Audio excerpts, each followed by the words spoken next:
దీనివల్ల నేను బ్లేమ్ చేయలేదండి. I'm not blaming any one. I'm discuss only policy. ఇవాళ ఈ క్షణంలో ఫ్యాక్షన్ రాజకీయాలు మాత్రం ఎవరైతే వారికి కానీ నష్టం జరిగిందో ప్రాణాలు కోల్పోయారో, అది ఎవరైతే దానికి ప్రేరేపణ చేస్తారో వాళ్ళ మీద కఠిన చర్యలు లా ప్రకారం తీసుకోండి అధ్యక్ష. అభ్యంతరలే. లా ప్రకారం చేయమని అధ్యక్ష. లేదు వాళ్ళ పార్టీలో ఉంటే ఆర్థిక సాయం చేయమండి అధ్యక్ష. లేదు అంటే ఇంకో సాయం చేయమండి అధ్యక్ష, పర్వాలేదు. కానీ ప్రభుత్వ ఉద్యోగం ఇస్తే అది ఫ్యాక్షన్ రూపుమాపడానికి వెళ్ళకవుద్ది అధ్యక్ష, ఫ్యాక్షన్ ప్రోత్సహించడానికి అవుద్ది. ఇది ఫ్యాక్షన్ రూపుమాపడానికి అవుద్దా అధ్యక్ష? ఇది ఫ్యాక్షన్ రూపంగా అవుతుందో చెప్పండి అధ్యక్ష. ఫ్యాక్షన్ని ప్రోత్సహించడానికి అవుతుంది. పర్వాలేదులే, మా పార్టీ ఉంటుంది, ఈ పార్టీ ఇప్పుడు కాకపోతే 10 సంవత్సరాలు పోతే మళ్ళీ మా పార్టీ వస్తుంది, వచ్చినప్పుడు వచ్చి చనిపోతే మాకు ఉద్యోగాలు ఇస్తారు ప్రభుత్వంలో, మాకు ఉంటుందిలే అనే ఒక తప్పుడు ఆలోచనని మనం రేకెత్తించడం అవుతుంది అధ్యక్ష. దయచేసి అది అర్థం చేసుకోండి, ఒక పెద్ద మనసు అర్థం చేసుకోమని అడుగుతున్నాను అధ్యక్ష. ప్రభుత్వం అంటే కష్టపడిన అధ్యక్ష, మనం ప్రభుత్వం అంటే ప్రజల తరఫున మనం కష్టపడి కానీ ఇలాంటి నిర్ణయానికి ఉద్యోగాలు ఇస్తారంటే అది ఎక్కడ భయం అధ్యక్ష? ఒకవేళ నిజంగా మంత్రి గారు ఇస్తే మేము దాని మీద మా ప్రొడక్షన్ మేము చెప్తాం అధ్యక్ష, మా నిర్ణయం మేము చెప్తాం అధ్యక్ష. అధ్యక్ష, ఎక్స్ట్రీమిస్టులు సమాజంలో చాలామందిని చంపేశారు అధ్యక్ష.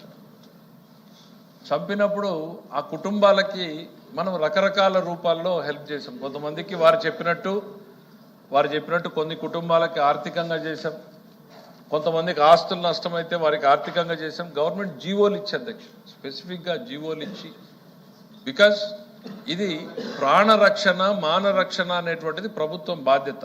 ఒక సింబాలిజంగా ఇవే అధ్యక్ష జీవో కాపీలు అధ్యక్ష. వాళ్ళని జీవోలు ఇచ్చి మనం ప్రొటెక్ట్ చేసేటువంటి ప్రయత్నం చేస్తున్నాం అధ్యక్ష. దీని నుంచి ఒక మెసేజ్, ఒక కాన్ఫిడెన్స్ బిల్డింగ్ అనేటువంటిది సమాజంలో జరగాలి.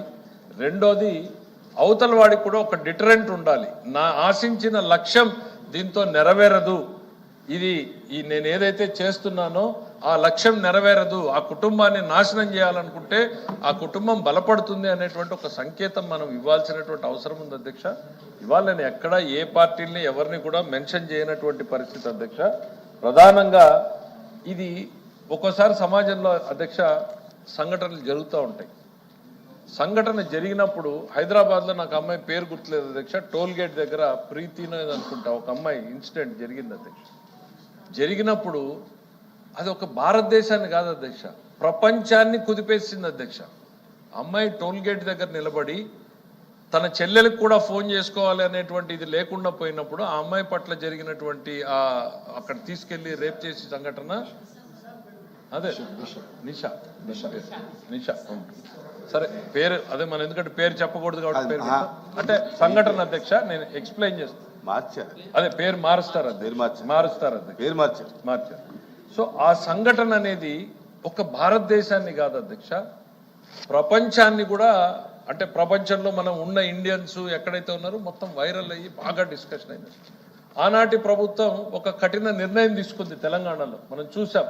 ఆ తర్వాత నిందితుడు తప్పించుకునే ప్రయత్నం పోయినప్పుడు పోలీసులు ఎన్కౌంటర్ చేయడము, చనిపోవడం, ఇవన్నీ ఏంటి అధ్యక్ష? మెసేజింగ్ అంటారు అధ్యక్ష. గవర్నమెంట్లో ఉన్న వాళ్ళు ఒక స్పష్టమైన సంకేతాన్ని, వైఖరిని ఎస్టాబ్లిష్ చేయడం. ఇవాళ ఈ చంద్రయ్య గారి మృతి నేను ఎలదలుచుకోలేదు అధ్యక్ష. హత్య చేయబడడం లైవ్ రికార్డింగ్ రిలీజ్ అయింది అధ్యక్ష. అంటే ఒక మనిషిని ఏ రకంగా గొంతు కోసి చంపుతున్నాము అనేటువంటిది లైవ్ రికార్డ్ రిలీజ్ అవ్వడం సమాజాన్ని ఎంత ఆందోళనకు గురి చేస్తుంది అధ్యక్ష. ఆ కుటుంబాలకి, సమాజంలో ఈ భయభ్రాంతులైనటువంటి వాళ్ళకి బాసటగా నిలవాలనే ఆ రోజు ప్రతిపక్ష నేతగా ఉన్నటువంటి చంద్రబాబు నాయుడు గారు వెళ్ళడం, అధికారంలోకి వచ్చిన వెంటనే నారా లోకేష్ గారు లేదు, మన ప్రభుత్వ విధానాన్ని మనం స్పష్టంగా ఎస్టాబ్లిష్ చేయాలి, ఈ కేసు ద్వారా మనం బాసటగా నిలవాలి అనేటువంటి ఉద్దేశంతో ఇవ్వడం జరిగింది. దీన్ని దయచేసి మీరు అర్థం చేసుకుని ఇది కోఆపరేట్ చేయమని చెప్పి బిల్లును పాస్ చేయడానికి తమరు అనుమతి ఇవ్వాల్సిందిగా కోరుతున్నా అధ్యక్ష.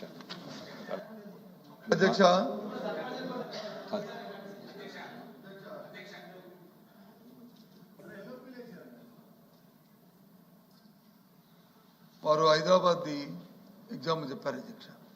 అది రాజకీయ ప్రేరితమైన హత్య కాదు అధ్యక్ష. అది సామాజికంగా సగంలో జరుగుతున్న కొన్ని విద్రోహ శక్తులు చేస్తున్న అంశం అధ్యక్ష. వారు మాట్లాడినప్పుడు ముందుగా మాట్లాడిన మాట రాజకీయ ప్రేరితమైన, దాంతోపాటు ఏమన్నారు, నక్సలైట్లలో చనిపోయిన వాళ్ళకి ఇస్తున్నామన్నారు. నక్సలైట్లు, ఎస్టిమిస్టులు అది వేరే అధ్యక్ష. అందులో జరిగిన హత్య, అందులో జరిగిన చనిపోయిన విషయాలు, జరిగిన సామాజిక విషయాలు అది వేరే అధ్యక్ష. టెర్రరిస్టులు వచ్చి ఎవరైనా కాల్ చేస్తే వాళ్ళకి ఇస్తున్నామని ఈ రాజకీయ ప్రయత్నం ఇస్తామంటాం అధ్యక్ష. అలాగే నక్సల్ చంపించడానికి ఇస్తుందానికి రాజకీయ ప్రయత్నంతో మనం కంపేర్ చేస్తాం అధ్యక్ష. వాళ్ళు చెప్పిన వర్డింగే మన శృతి పేడని మన కర్నూలులో అమ్మాయికి వచ్చి జరిగింది. దాని మీద గత ప్రభుత్వంలో, అంతకుముందు ప్రభుత్వంలో జరిగింది. ఆ తర్వాత మా ప్రభుత్వం వచ్చింది, అమ్మాయికి ఇవ్వాల్సి ఇచ్చాము, ఇంకా అమ్మాయి కాదని చెబుతాం. అది వేరు, సందర్భం వేరు. ఇది రాజకీయ ప్రభుత్వం అయితే ఇది ఎంకరేజ్ చేసేవాడు అవుద్ది. దీన్ని అరికట్టడానికి కాదు, ఇది మనం ప్రోత్సహించడానికి ఒక తోవను చూపెడుతున్నట్టుగా అవుతుంది అనేది మా ఉద్దేశం. అది మీ రాజకీయ కోణంలో మాట్లాడట్లే, సామాజిక కోణంలోనూ వ్యవస్థీకరణ కోణంలో మేము మాట్లాడుతాం అధ్యక్ష. దయచేసి అర్థం చేసుకోవాలని చేస్తున్నాం. దీన్ని రాజకీయ ఉద్దేశాలు ఆపాదించద్దు. ఎందుకంటే రాజకీయ కోణంలో ఇస్తామనేది మంత్రి గారు మామూలుగా మాట్లాడమని చెప్పారు. రాజకీయ ప్రవర్తన హత్య, ఫ్యాక్షనిస్ట్ హత్య, ఫ్యాక్షన్ రాజకీయ కోణంలో జరుగుతా వచ్చి మీరు ప్రభుత్వ ఉద్యోగాలు ఇచ్చి ప్రభుత్వ దాని విధంగా మరి ప్రోత్సహిస్తారంటే ఏ విధంగా వెళ్తుంది రేపు సమాజంలో? రేపు ఏ విధంగా రేపు మనం ముందుకెళ్తాం? ఈ మధ్య జరుగుతుంది ఎన్ని దీంతో పాటు ఇంకా ఆ ప్రాంతంలో, ఆ పల్నాడు ప్రాంతం ఎన్ని జరిగినాయి మరి అందరికీ ఎందుకు ఇవ్వలేదు? మా సభ్యులు ఇప్పుడు లేచి మాట్లాడతారు, ఓ సెకండ్ ఓ నిమిషం ఇవ్వండి అధ్యక్ష చెప్తారు, వాళ్ళు కూడా ఇవ్వండి అధ్యక్ష.